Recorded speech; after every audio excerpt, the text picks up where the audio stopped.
Bonjour ou bonsoir à vous tous et merci d'être au rendez-vous de l'émission de ce samedi 12 octobre 2019. C'est Le Monde en 7. Deux parties pour cette émission. En première partie, nous allons parler du Togo. On va évoquer les questions de décentralisation, district autonome du Grand Lomé, fonds d'appui aux collectivités territoriales. On va essayer de comprendre ce qu'il en est, surtout qu'après le communiqué du Conseil des ministres du mercredi dernier, le sujet du district autonome du Grand Lomé fait couler beaucoup d'encre et de salive. Pour beaucoup de personnes, on vient simplement de faire donner aux maires, que ce soit des préfectures d'Aguenivé et du Golfe, un chef en la personne du gouverneur, et eux sont relégués au rang de simples maires d'arrondissement. Nous en saurons un peu plus. Et puis en seconde partie, on va se poser la question de savoir si les réformes électorales doivent pouvoir se faire avant la présidentielle de 2020. Pour la première partie, je reçois Pascal Edo Abové. Bonsoir Pascal Abové. Bonsoir cher ami Samuel et bonsoir à nos chers téléspectateurs et téléspectatrices. Vous êtes expert en décentralisation et directeur exécutif de l'ONG Initiative des Jeunes pour le développement, IJD. La question qui va nous occuper énormément dans cette émission, c'est celle du district autonome du Grand Lomé. Vous avez aussi suivi, tout comme beaucoup d'autres personnes, le communiqué du Conseil des ministres qui a pris un projet de loi donc instaurant ce district-là. Mais il faut être clair sur un point, ce n'est pas le mercredi dernier que cela a été créé, ça existe déjà dans les tests.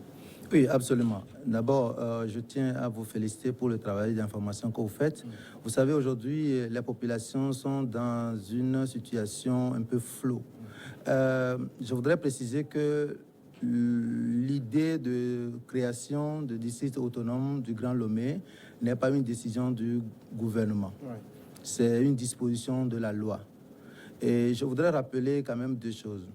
La première, c'est que cette idée de district autonome est précisée dans la loi votée depuis le 31 janvier 2018, au moment où les députés des partis de l'opposition étaient au Parlement. L'ancienne législature. Et la loi qui a été votée le 25 juin 2019 et promulguée le 26 juin 2019 par le président de la République a précisé que le Grand Lomé, il y aura un district autonome du Grand Lomé. Et cette loi précise que une autre loi viendra clarifier les modalités, d'abord les compétences et les modalités d'organisation de fonctionnement de ce district autonome du Grand Lomé. Je crois que c'est ça qui a amené le gouvernement à voter ce projet de loi de portant création du district du Grand Lomé, autonome du Grand Lomé. Et je crois que c'est un projet qui sera envoyé au Parlement pour étude d'abord en commission des lois, puis discuter en plénière pour être voté. Donc disons que c'est une disposition de la loi et non une décision unilatérale du gouvernement togolais. Alors, ça répond, selon vous, à quel souci la création d'un district autonome? C'est vrai, c'est la loi, mais à quel souci ça répond?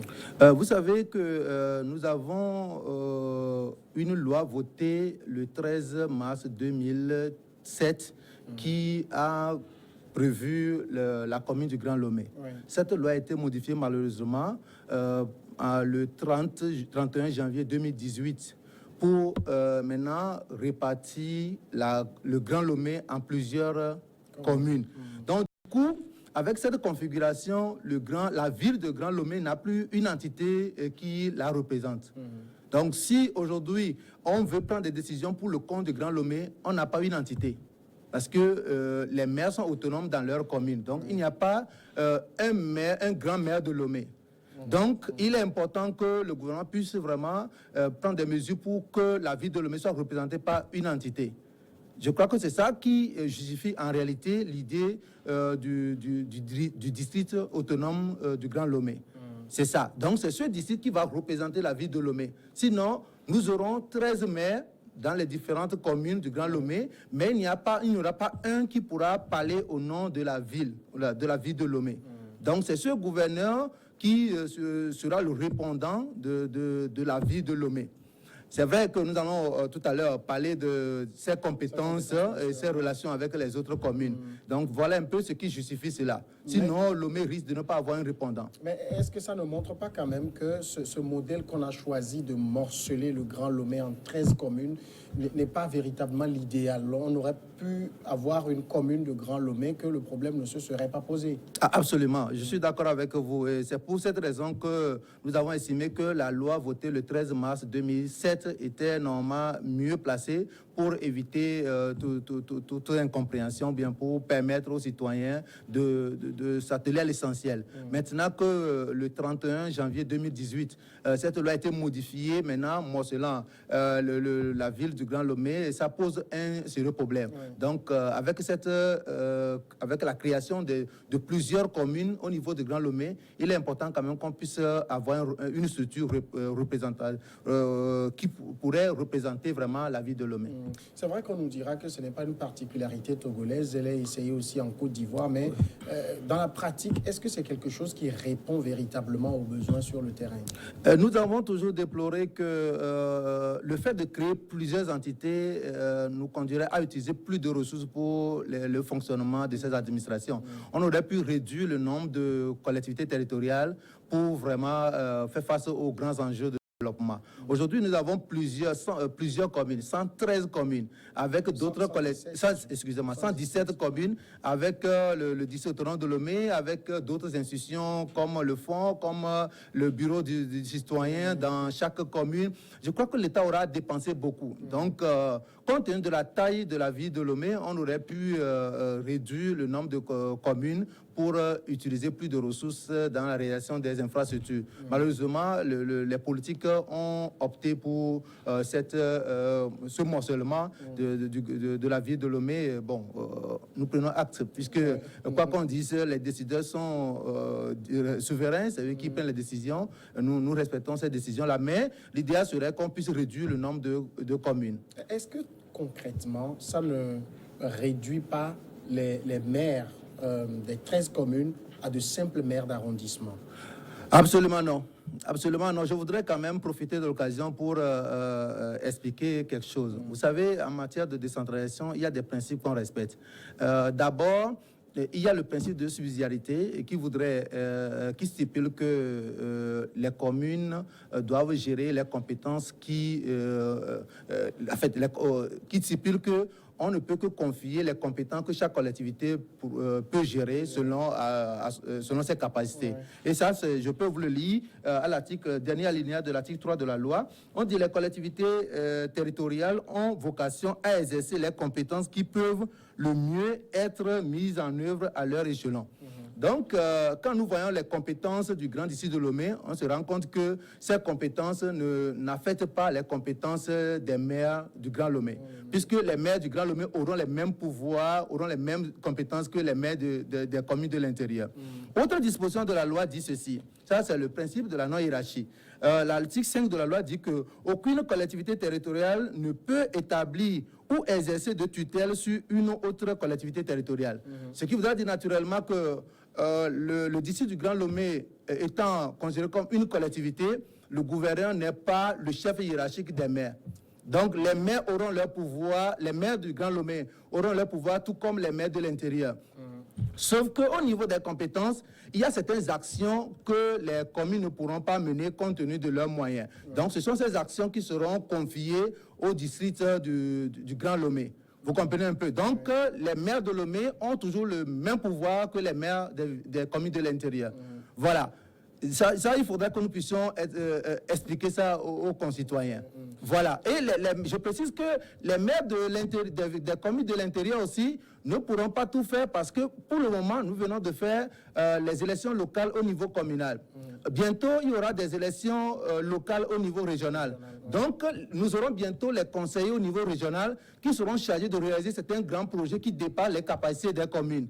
Donc, c'est comme ça la décentralisation fonctionne. Donc, le fait tout de suite de créer un district autonome de Grand Lomé avec à la tête un gouverneur je ne parle pas de la nomination, je parle d'abord de la structure.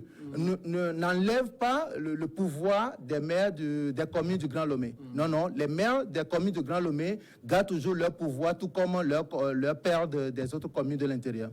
Alors, il y a quand même eu un test qui a circulé sur les réseaux sociaux qui a essayé d'analyser un peu la création du district autonome du Grand Lomé sous l'angle à l'aune de la Constitution. Et ce test a conclu simplement que le district autonome du Grand Lomé est anticonstitutionnel dans la mesure où, au niveau de la répartition, on a le niveau régional et le niveau municipal.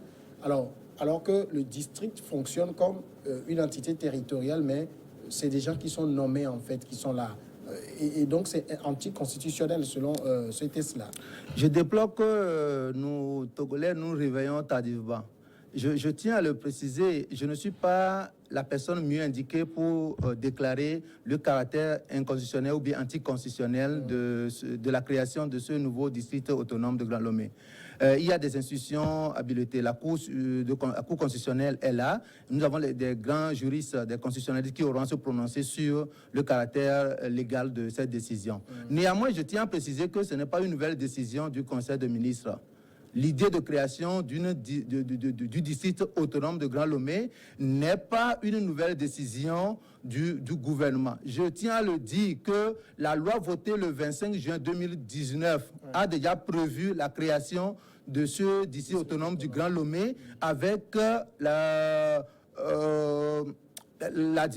composition du conseil du district autonome de Grand Lomé, qui devait être composé de 53 personnes, composées comme suit.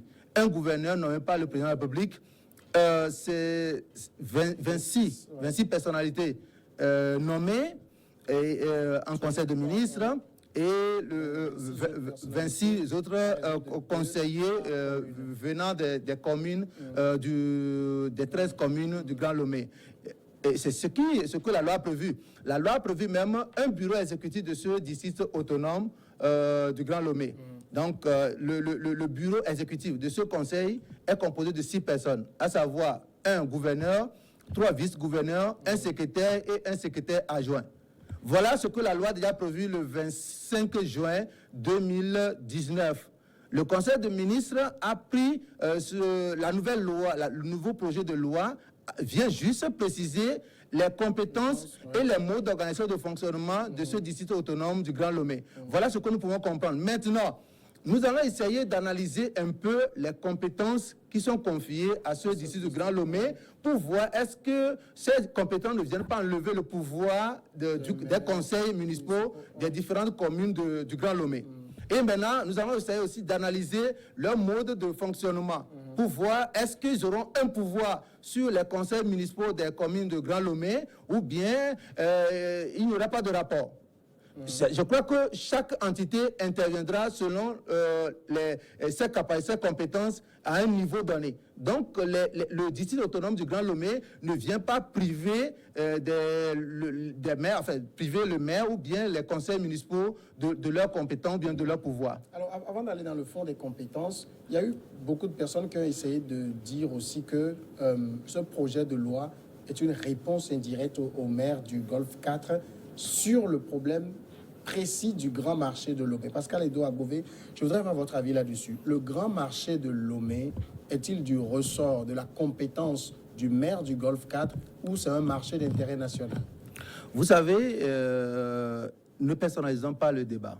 Je ne pense pas que je suis ici pour personnaliser le débat. Mais ce que je voudrais dire en réponse à votre question, je pense qu'il faut maîtriser les principes de la décentralisation pour pouvoir mieux apprécier les choses.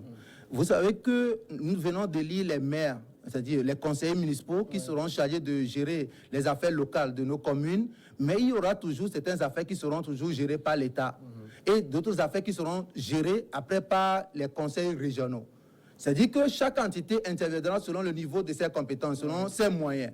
Vous comprenez un peu? C'est ce que la loi dit. Donc, il appartient au législateur, à l'État, de voir par rapport au niveau au niveau des 3 entités, à son niveau, au niveau du gouvernement, au niveau de la région, au niveau des communes, qu'est-ce qui peut être fait? Vous savez que quand on parle de la décentralisation avec plusieurs niveaux d'entités, il y a la superposition du territoire. Oui.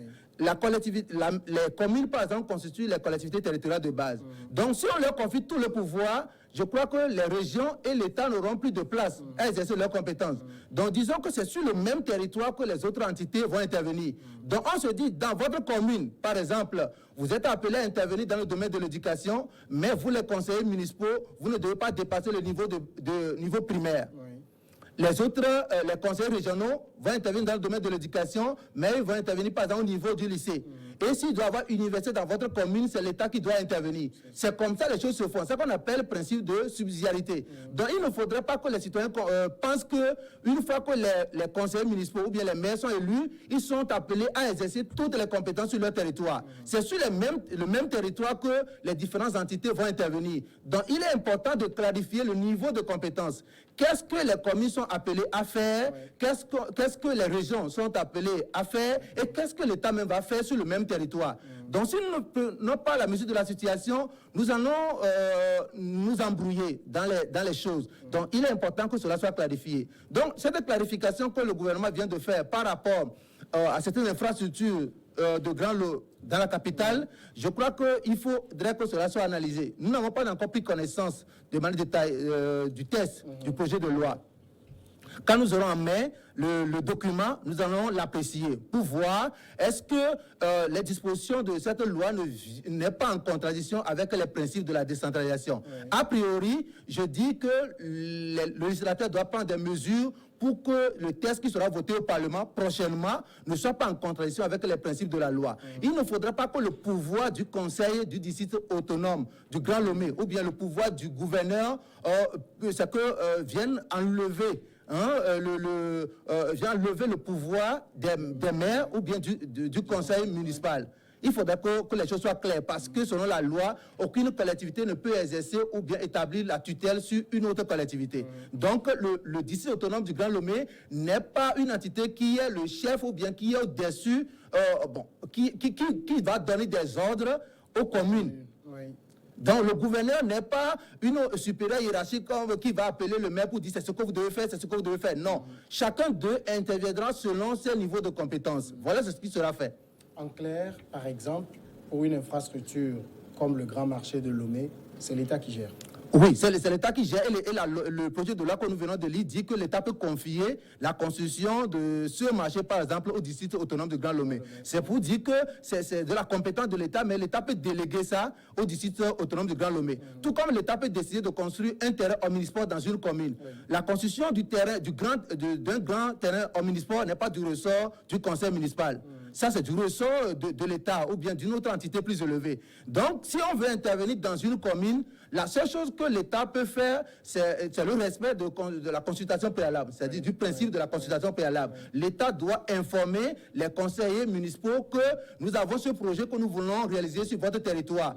Et les conseillers municipaux ont 3 mois pour donner leur avis. Voilà ce qui va se passer. Donc, si nous ne comprenons pas le mécanisme de fonctionnement, nous allons croire que les conseillers municipaux ont tout le pouvoir de réaliser tous les projets sur leur territoire. Non, c'est sur les mêmes territoires que nous appelons communes, que l'État interviendra, que les conseillers régionaux aussi interviendront. Si nous ne comprenons pas les choses au départ comme ça, il y aura un peu d'amalgame dans les débats. Alors, au niveau de la compétence du district autonome du Grand Lomé, il est dit que ce district couvre, entre autres, l'assainissement de la capitale, de l'ensemble du Grand Lomé, la protection de l'environnement, la planification de l'aménagement du territoire du district, la promotion et la réalisation des actions économiques, sociales et culturelles. Également, l'État peut lui confier la gestion des infrastructures d'importance nationale à caractère commercial, sportif, sanitaire, culturel, à l'instar des marchés, hôtels, stades construits par l'État. Bon, quand on fait une sommation de tout ça, Pascal Agové, on a l'impression qu'il ne reste plus grand-chose que les maires vont gérer. C'est ce que j'essaie de vous expliquer, chers journalistes. Je voudrais que nos téléspectateurs comprennent cela. Quand on parle d'assainissement, cela ne veut pas dire que les conseils municipaux ou bien les maires ne vont pas intervenir dans le domaine de l'assainissement. Ils vont intervenir dans le domaine de l'assainissement, par exemple, mais selon leur niveau de compétence, selon leur capacité. Par exemple, vous voyez que la ville de Lomé est actuellement inondée par endroits. Il faut des grands travaux d'assainissement. C'est que les petites communes ne peuvent pas régler ces questions. Les maires ne peuvent pas régler ces questions. Donc, il faut une entité qui aura le pouvoir de gérer ces travaux-là. C'est vrai qu'il y aura l'intercommunalité, mais l'intercommunalité prévue... Bien sûr, l'intercommunalité... Non, l'intercommunalité prévue à l'article 33 de la loi travaillera toujours selon le niveau de compétence des communes. Vous comprenez un peu? Puisque c'est un regroupement des communes. Donc, l'intercommunalité n'a pas un pouvoir qui dépasse le pouvoir des communes. Sauf que pour certains projets d'intérêt commun, l'intercommunalité aura à s'entendre sur comment mettre en œuvre ces programmes-là. Mais pour certaines actions d'envergure, il faut une entité qui dispose plus de moyens pour pouvoir réaliser ces travaux-là. C'est ce que nous disons, le principe de subsidiarité. Parce que l'État ne peut pas décharger tout aujourd'hui sur les conseils, les communes. C'est pourquoi nous disons que nous qui sommes citoyens, nous devons comprendre que la décentralisation ne veut pas dire démission de l'État. L'État est toujours là pour réaliser certains grands projets d'envergure qui nécessitent plus de moyens. Sinon, nos conseillers municipaux qui vont gérer nos communes n'ont pas assez de moyens. L'État aura toujours les grands moyens. Donc, pour certains projets d'intérêt national qui seront réalisés pour le compte d'un grand nombre de citoyens, il va falloir qu'une entité puisse gérer ces projets-là. C'est ce que le texte dit. Donc, certains projets qui sont du ressort de l'État, le texte dit que l'État peut confier ça au district autonome du Grand Lomé en ce qui concerne le ressort territorial du Grand Lomé. Vous comprenez un peu? L'État peut créer le district autonome, par exemple, plus tard. L'État peut créer le district autonome de Kara, par exemple, puisque la loi lui donne la possibilité de créer des districts autonomes. Donc, pour l'instant, nous avons le district autonome du Grand Lomé. D'autres districts peuvent être créés aussi, si on respecte vraiment l'esprit de la loi. Donc, c'est comme ça. Donc, je tiens à préciser que le pouvoir des maires et des conseils municipaux ne sont pas diminués. C'est-à-dire que du Grand Lomé ne sont pas diminués. C'est que les maires et les conseils municipaux des communes du Grand Lomé maintiennent toujours le même pouvoir que les maires des communes de l'intérieur. Je tiens à le préciser. Et j'invite vraiment les députés qui auront à étudier le projet de loi du gouvernement à faire en sorte que les dispositions de ce projet de loi ne soient pas en contradiction avec les principes de la décentralisation. Voilà. Alors, on va donner peut-être des exemples très pratiques pour que les gens comprennent. Quand vous dites, par exemple, que pour un certain nombre de travaux qui nécessitent de grands moyens, l'État peut les confier au district. Alors, si on se trouve, par exemple, dans une commune donnée, jusqu'à quelle hauteur on peut considérer que ces travaux-ci nécessitent de gros moyens, par exemple? Bon, ça, tout dépendra de l'étude et du coût de réalisation de certains travaux. Par exemple, il y a certains travaux vous prenez juste de l'assainissement ou bien de l'éducation, par exemple. Éducation. Par exemple, les conseils municipaux ne sont pas appelés à construire les bâtiments au niveau des lycées. Ça dépasse leur capacité, c'est clair. Vous comprenez un peu? Donc, on se dit, pour construire les lycées, il faut plus de moyens. Donc, on leur dit, vous qui êtes conseillers municipaux, vous ne pouvez pas vous occuper de préscolaire, du primaire et aller jusqu'au niveau lycée. Donc, faites ce que vous pouvez faire. D'autres entités, c'est que les conseils régionaux vont s'occuper du lycée. Et quand il s'agira des universités, l'État même va s'en occuper. C'est pour dire qu'il y a une répartition des compétences sur le même territoire. Je précise encore, sur le même territoire. Les communes constituent les collectivités territoriales de base. C'est-à-dire que si on veut s'en tenir juste à leur pouvoir, à leur ressort territorial, les autres entités n'ont plus le pouvoir d'intervenir, puisqu'ils occupent tout le territoire. Mais compte tenu de la superposition du territoire, les autres entités plus élevées, qui sont au niveau plus élevé aussi, interviennent sur leur territoire, mais pas au même niveau de compétence. Mais ce qui est à respecter, comme je le dis, c'est le principe de consultation préalable. C'est-à-dire que les conseillers municipaux ne pourront pas tout faire, mais si les autres entités veulent intervenir sur leur territoire, ces entités ont l'obligation de les consulter, de leur soumettre l'avis. Même l'État, si l'État veut réaliser certains grands projets, l'État doit demander leur avis et les conseillers ont 3 mois pour se prononcer sur la demande de l'État. C'est ce que les textes disent. Donc, nous devons comprendre que les conseillers municipaux n'ont pas les compétences de tout réaliser dans leur commune. L'État interviendra toujours. Et pour le cas du district du Grand Lomé, je crois que le district autonome que l'État vient de créer va intervenir dans les mêmes domaines que les conseils municipaux, mais à un niveau plus élevé, selon leur échelon. Je vous le lis encore. On dit que les collectivités territoriales ont vocation à exercer les compétences qui peuvent le mieux être mises en œuvre à leur échelon. C'est-à-dire que quand il s'agit de ramassage d'ordures ou bien assainir certaines choses de manière légère dans les quartiers, c'est du ressort des conseils municipaux, des communes. OK? Mais quand il s'agira de réaliser certains grands travaux de canalisation, par exemple, pour la grande ville de Lomé, c'est que ces conseils municipaux n'ont pas les moyens, ne peuvent pas le faire. Parce qu'elles n'auront pas les communes n'auront pas les moyens pour réaliser ces travaux-là. Donc l'État dit, pour ces grands travaux, le district autonome du Grand Lomé va s'en occuper. Donc disons que ce n'est pas une façon d'enlever le pouvoir des maires ou bien des conseils municipaux des communes du Grand Lomé. Les maires et les conseils municipaux auront toujours le même pouvoir, hein, des communes du Grand Lomé auront toujours le même pouvoir que ceux des communes de l'intérieur. Alors, quand vous prenez dans la composition du district, on a un gouverneur nommé par le chef de l'État. Vous avez 26 qui viennent chacun à raison de 2 des 13 communes du Grand Lomé. Ça fait 26. Et le Conseil des ministres en nomme 26. On a déjà, par exemple, dans ce district-là, des représentants, des conseillers qui sont là-bas. Alors, à quoi c'est l'intercommunalité alors? Bon, l'intercommunalité, comme je le dis, l'intercommunalité, nous avons, dès que l'État a prévu la création de ce district, nous avons déjà analysé pour dire qu'on n'a pas compris, qu'il y a un peu de flou. Mais ce que je tiens à vous noter, l'intercommunalité prévue à l'article 33 de la loi stipule d'abord l'intercommunalité à l'intérieur. Je parle des d'autres communes de l'intérieur. C'est prévu à l'article, c'est prévu dans la loi. Que les communes d'une même préfecture doivent former l'intercommunalité, c'est-à-dire une coopération obligatoire. Mais pour le Grand Lomé spécialement, ce sont les communes des préfectures du Golfe et celles d'Aguenivé qui forment l'intercommunalité. C'est une particularité. Donc on peut voir ça à l'article 33 de la loi. C'est que cette disposition est prévue pour que les communes puissent gérer certaines questions qu'elles ne peuvent pas gérer individuellement. Par exemple, vous voyez, quand on veut, par exemple, percevoir les tickets sur le transport, les taxis là, ça veut dire que si un taxi quitte, par exemple, Sabado, Golfe 7, ce taxi doit payer le ticket. Si ce taxi arrive dans Golfe 5, la commune Golfe 5 aussi doit percevoir son ticket. Quand ça arrive dans Golfe 4, au niveau d'Asigabé, ce taximan doit payer encore un ticket. Vous voyez, il y a certaines choses qui seront compliquées pour les citoyens de la ville de Lomé, compte tenu de la taille de notre ville. En réalité, Lomé n'est pas trop grand pour avoir plusieurs communes, comme le cas d'Abidjan. Donc, si on ne prend pas certaines dispositions, les citoyens seront trop coincés. Ou bien les communes n'auront pas les moyens de réaliser certains projets individuellement.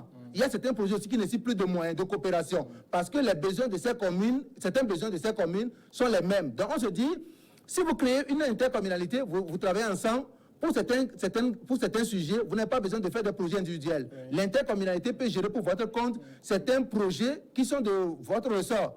Okay? C'est-à-dire qui sont de la compétence des communes. Vous comprenez un peu, c'est ce qui sera fait. Donc, les communes, dans le cadre de leur fonctionnement, auront à gérer certains projets individuellement, mais d'autres seront gérés collectivement.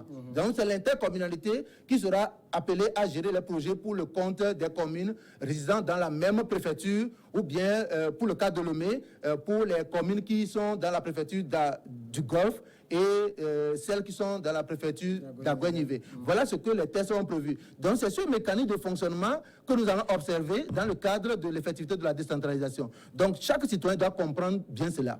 Comment se fait l'intercommunalité? L'intercommunalité, d'abord, comme je le dis, c'est un regroupement de l'ensemble des communes et cette intercommunalité sera dirigée par un organe qui sera composé par les conseillers, sera composé par les conseillers venant des différents conseils municipaux. Des 13 communes. Oui, des 13 communes. Bon, si nous situons dans le cas de Lomé. Donc, chaque commune aura envoyé des conseillers là-bas. Il y a un nombre défini? Il y a un nombre défini, c'est-à-dire que vous allez voir, d'abord, bon, c'est que je ne sais pas si on a le temps, mais on va prendre la commune qui a le plus grand nombre de conseillers. La commune qui a le plus grand nombre de conseillers. Ça doit être le Golfe 4? Je ne sais pas, c'est qu'à Lomé, je sais que il y a le nombre les communes qui ont plus de conseillers, c'est je crois que c'est 23 conseillers. Oui, 23 conseillers. Donc, on prendra je ne sais pas si, oui c'est ça, on prendra la commune qui a un grand nombre de conseillers et c'est en faisant ça qu'on va faire la répartition. On va diviser cela, on va diviser ce nombre-là par un quota et puis on va essayer de faire le calcul. On va essayer de faire le calcul pour voir combien de conseillers chaque commune pourra envoyer.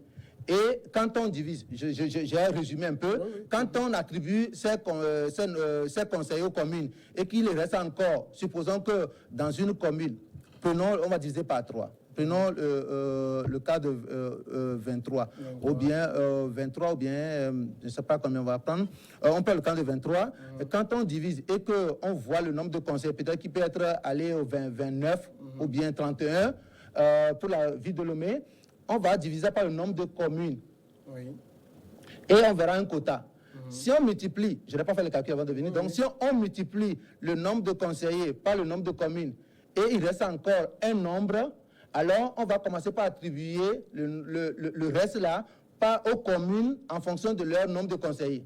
Donc s'il reste 3 conseillers, par exemple, la commune qui a plus de conseillers va prendre 1. Celle qui suit va prendre le second. Mais ce qui va se poser comme problème pour le cas de Lomé, s'il arrivait qu'il reste un conseiller et que 3 communes de Lomé ont le même nombre de conseillers, comment on va attribuer le reste? Donc, nous allons aborder ces aspects-là dans les prochaines émissions pour permettre aux citoyens de mieux comprendre ce qui sera fait. Mais disons que l'intercommunalité, c'est une association, disons que c'est un regroupement de communes et cette structure sera, d'abord l'organe qui sera géré par un président, un responsable qui, la tête sera le poste du premier responsable de l'organe de l'intercommunalité sera rotatif. C'est-à-dire que chaque année, ils vont changer sera un peu tournant. Donc, on va changer le responsable chaque année. Ça aussi, on est en train de voir, on attend de voir comment cela va fonctionner. Sinon, actuellement, nous sommes en train d'établir la base pour que la décentralisation commence. Mais quand on va démarrer, on verra les difficultés pour pouvoir faire des propositions. Mais il est important que nous puissions comprendre que aujourd'hui, ces dispositions ne vont pas travailler de manière contradictoire. Chacun va fonctionner selon son niveau. C'est ça qui est plus important pour les téléspectateurs. C'est-à-dire que l'intercommunalité aura ses missions propres, c'est-à-dire certaines actions des communes qui seront confiées à l'intercommunalité, ce qui voudra dire que les mairies des communes ne vont plus gérer ces programmes. Et maintenant, certaines petites actions seront gérées par les mairies même, c'est les conseils municipaux. Et maintenant, certaines actions qui dépassent les capacités des conseils municipaux seront gérées par le conseil du district autonome du Grand Lomé. Et certaines actions qui dépassent le district autonome du Grand Lomé seront gérées par l'État même. Par exemple, quand il s'agira de réaliser, par exemple, créer un aéroport, ou bien c'est un grand projet, l'État pourra dire que moi, je vais gérer ça. Parce que ça dépasse votre capacité. Par rapport au principe de subsidiarité, l'État ne peut pas vous confier ce genre de projet. Quand bien même que c'est votre commune qui va abriter ce projet, l'État peut dire c'est moi qui vais gérer. Ou bien qui va gérer ça, ou bien je confie ça au district autonome du Grand Lomé. Donc, c'est comme ça que les choses vont se passer. Donc, ces dispositions ne viennent pas enlever ou bien réduire le pouvoir d'une collectivité donnée. Mais est-ce que ça ne fait pas trop de choses à la fois? Oui, c'est ce que nous sommes en train de déplorer fondamentalement. Moi, je viens d'expliquer les choses telles que la loi a prévu les dispositions, mais dans le fonctionnement, il y aura un peu de complexité. C'est-à-dire qu'il y aura un peu de difficulté parce que les différents responsables même ne maîtrisent pas encore le mécanisme. Mais avec des formations, avec un coaching, je crois que progressivement, ils vont comprendre le mécanisme.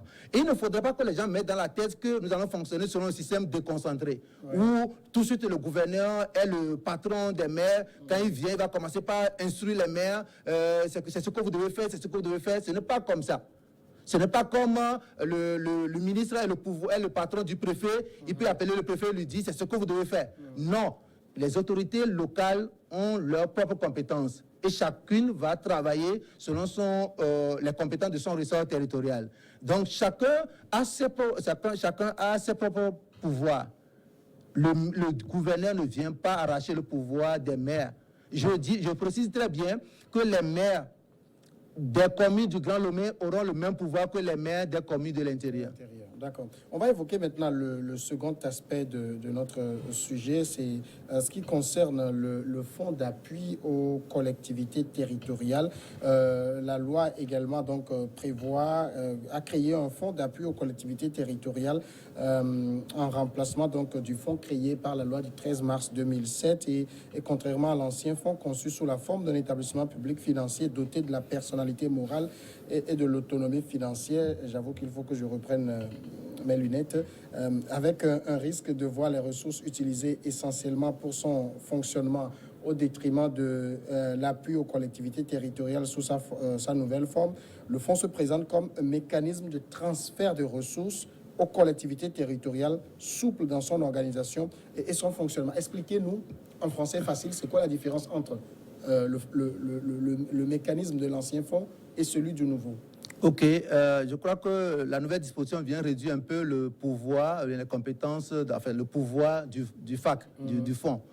Sinon, dans l'ancienne formule, c'est que c'était un établissement public qui a une autonomie d'organisation de fonctionnement. Donc, disons que c'est une forme de décentralisation technique, c'est-à-dire que c'est un établissement public qui devait jouir d'une personnalité morale aussi, qui pourrait qui pourrait mobiliser des ressources comme il peut. Ok, vous comprenez un peu. Donc, je ne sais pas, l'État a dit, si on le fait comme ça, ce fonds, cette institution, disons c'est une institution, cette institution risque de consommer beaucoup de budget de fonction, enfin beaucoup de fonds, aura besoin plus de fonds pour son fonctionnement. Donc l'État veut le rendre plus souple pour que le fonds, si on alloue par exemple 100 millions aux collectivités, le fonds ne bouffe pas peut-être 40%. Vous comprenez, c'est ça l'idée. Mais je ne sais pas si c'est la meilleure formule. Je ne sais pas si c'est la meilleure formule. Mais nous allons lire le décret portant création de ce fonds pour mieux comprendre. Sinon, c'est une disposition de la loi. Je vous lis ça à l'article 13-14 de la loi. La loi dit, l'article 14 de la loi dit qu'il est créé un fonds d'appui aux collectivités territoriales. Les modalités d'organisation et de fonctionnement du fonds, c'est-à-dire du FACT, sont définis par décret en Conseil des ministres. Donc, c'est ce que l'État vient de faire. Maintenant, quand nous lisons l'article 311 et 312 de la loi, rapidement, je vous le lis. L'article 311 de la loi dit que la dotation annuelle de l'État aux collectivités territoriales est fixée par la loi de finances.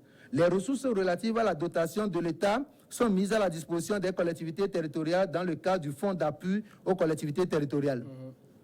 Et l'article 312 dit que la répartition du fonds de dotation est fixée chaque année par arrêté conjoint du ministre chargé des collectivités territoriales et du ministre des Finances chargé des Finances sur proposition et de répartition du FACT.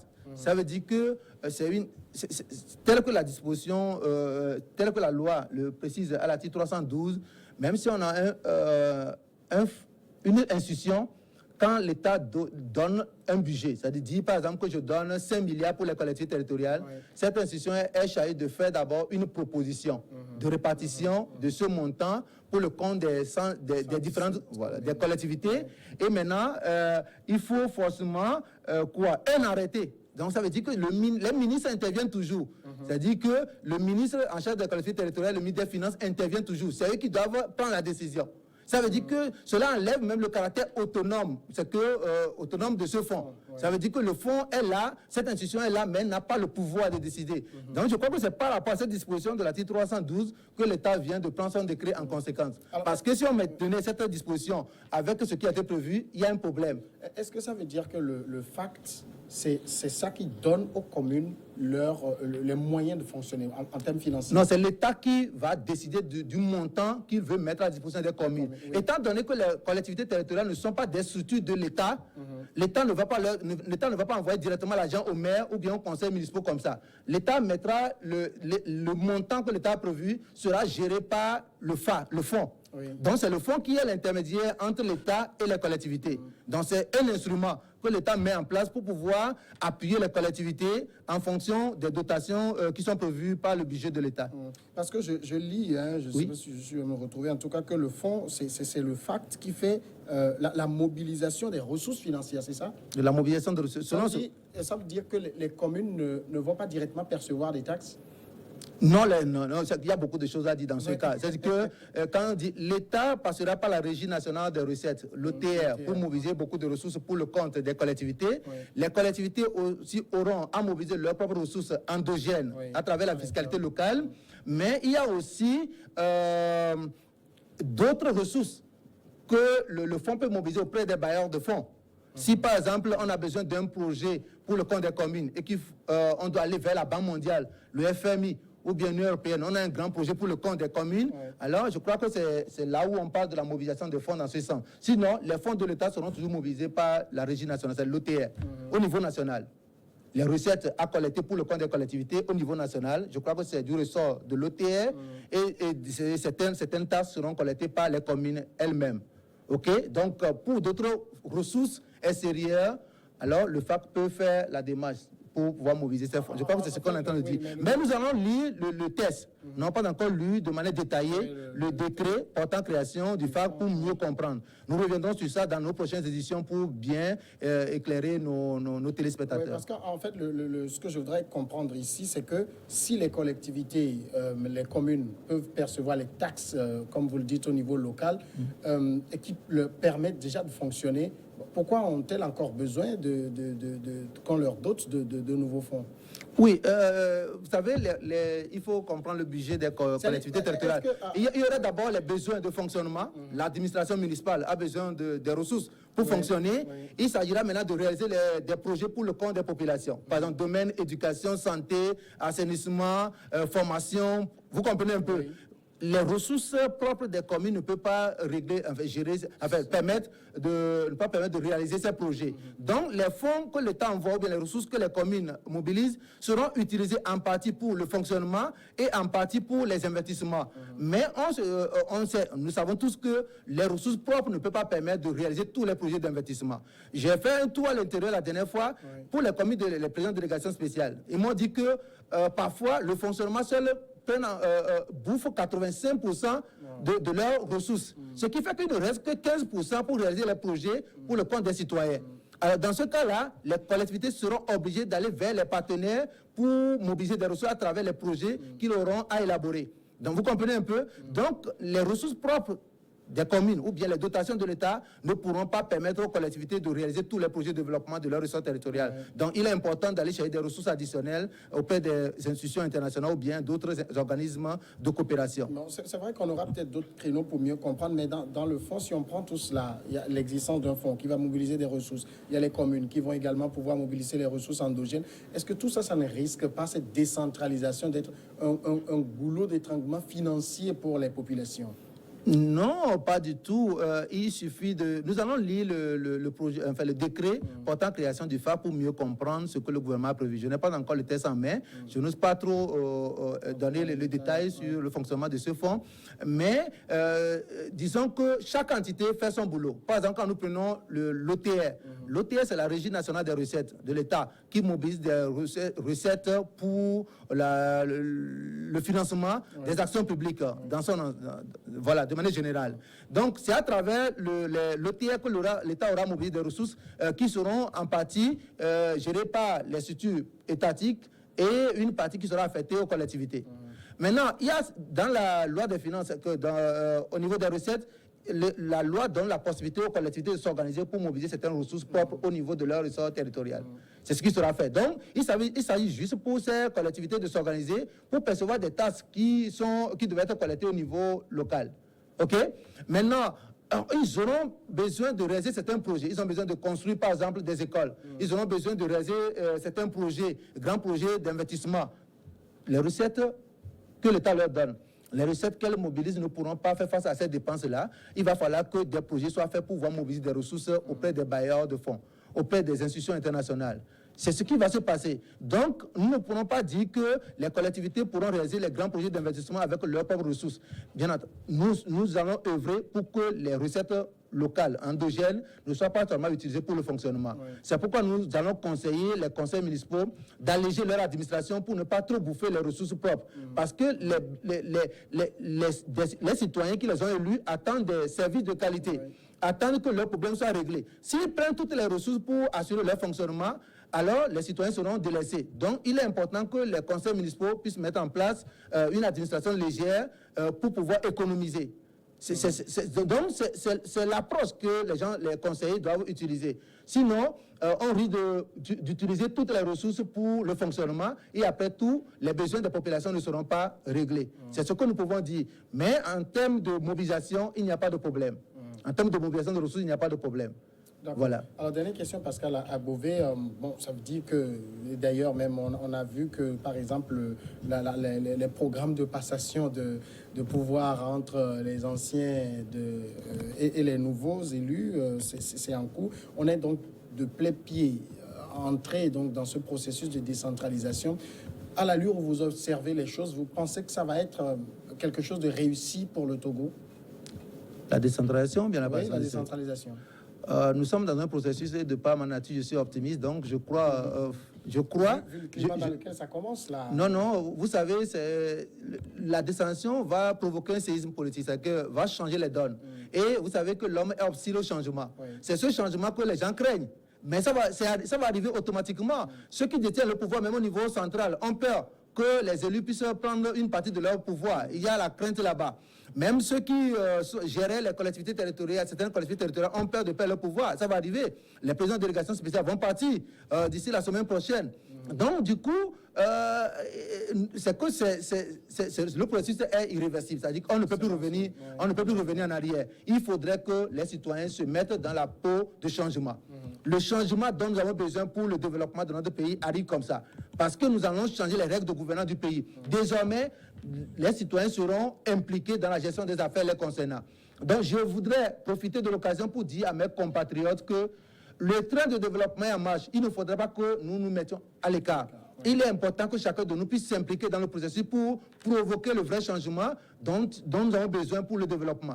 D'abord, ce changement, c'est mental et comportemental. C'est-à-dire que nous avons besoin de changer notre façon de penser, notre façon de nous comporter pour pouvoir booster le développement de nos communautés. Pascal Edo à Beauvais, merci d'être passé répondre à nos questions. C'est moi qui vous remercie. Et nous vous retrouverons à toute occasion également pour comprendre mieux donc, ce processus dans lequel on vient de se lancer.